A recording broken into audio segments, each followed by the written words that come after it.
आपका स्वागत है। मैं हूं अनुराग। वीआईपी सुप्रीमो मुकेश सहनी की सुरक्षा बढ़ा दी गई है। जी हां, उन्हें वाई श्रेणी की सुरक्षा दी गई है। मुकेश सहनी को वाई प्लस कैटेगरी की सुरक्षा दी गई है और केंद्रीय गृह मंत्रालय ने इस पर फैसला ले लिया है। इंटेलिजेंस ब्यूरो की रिपोर्ट के आधार पर मुकेश सहनी के अब इर्द गिर्द कम से कम 11 सुरक्षा कर्मी रहेंगे। इसमें सीआईएसएफ के जवान, साथ में 2 पर्सनल सिक्योरिटी अफसर और पुलिसकर्मी आदि शामिल होंगे। यानी मुकेश सहनी की सुरक्षा की हरी झंडी केंद्रीय गृह मंत्रालय ने दे दी है। ये खबरें तो आ गई, लेकिन अब इसके पीछे का पॉलिटिकल एंगल क्या है?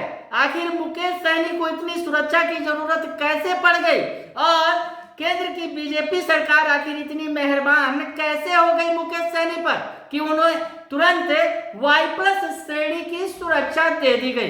जी हाँ, तो ये पॉलिटिकल एंगल निकलकर सामने जो आ रहा है कि मुकेश सहनी को अब अपने पाले में करने के लिए बीजेपी जुट गई है। दरअसल तैयारी है 2024 की। 2024 में बीजेपी को बिहार में सहयोगियों की जरूरत है। उपेंद्र कुशवाहा ने पाला बदल लिया है और जैसा कि संकेत दिया, उन्होंने कह दिया कि नरेंद्र मोदी के सिवा 2024 में कोई जीतने वाला नहीं है। यानी उपेंद्र कुशवाहा को भी समझा जा सकता है कि बीजेपी से उनकी डील हो गई है।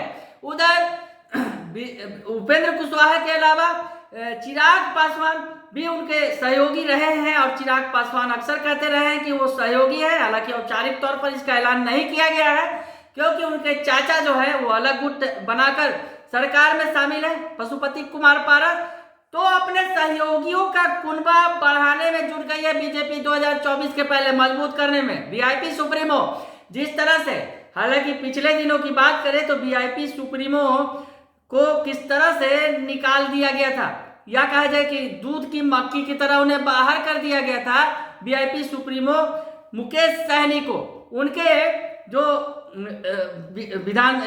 विधायक थे उन्हें भी बीजेपी ने अपने पाले में कर लिया था और मुकेश सहनी जिन्हें सदस्यता दी गई थी, एमएलसी थे वो, उसके बाद दोबारा उन्हें सदस्यता नहीं दी गई, वो भी छिन गई। यानी मुकेश सहनी का मंत्री पद गया, एमएलसी पद चला गया, पार्टी के विधायक चले गए और तमाम ये जो बातें हुई कहीं ना कहीं इसके पीछे बीजेपी खड़ी थी। लेकिन अब बीजेपी ने फिर से मुकेश सहनी को खुश करना शुरू कर दिया है। जरूरत भी है, क्योंकि बिहार में बीजेपी के सहयोगी जो परम सहयोगी थे, बड़े सहयोगी थे नीतीश कुमार, वो अलग हो चुके हैं, महागठबंधन का हिस्सा है।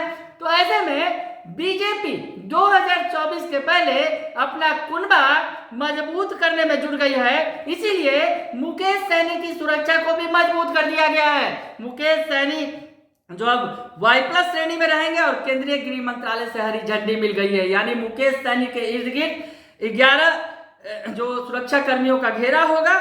और अब जो है, जैसा कि रिपोर्ट बताया जा रहा है कि मुकेश सहनी को आखिर ये सुरक्षा क्यों दी गई, क्योंकि रिपोर्ट दिया जाता है और उसके आधार पर आईबी जो है केंद्रीय गृह मंत्रालय को अपनी रिपोर्ट देती है और उसके आधार पर फैसला लिया जाता है। तो बीबीआईपी अध्यक्ष मुकेश सहनी के ऊपर संभावित खतरे को देखते हुए केंद्रीय गृह मंत्रालय ने उन्हें वाई प्लस कैटेगरी की सुरक्षा दी है। गृह मंत्रालय ने कुछ दिन पहले लोक जनशक्ति पार्टी के रामविलास के प्रमुख चिराग पासवान को जेड कैटेगरी की सुरक्षा दी थी। तो चिराग के साथ 22 सुरक्षा कर्मी रहते हैं। तो ऐसे में समझा जा सकता है कि इसका सियासी एंगल क्या है। वाई प्लस श्रेणी मुकेश सहनी को क्यों दी बीजेपी ने? 2024 का सवाल जो ठहरा। बने रहिए कशिश न्यूज के साथ, तमाम खबरों से आपको अपडेट रखेंगे। फिलहाल के लिए इतना ही, धन्यवाद।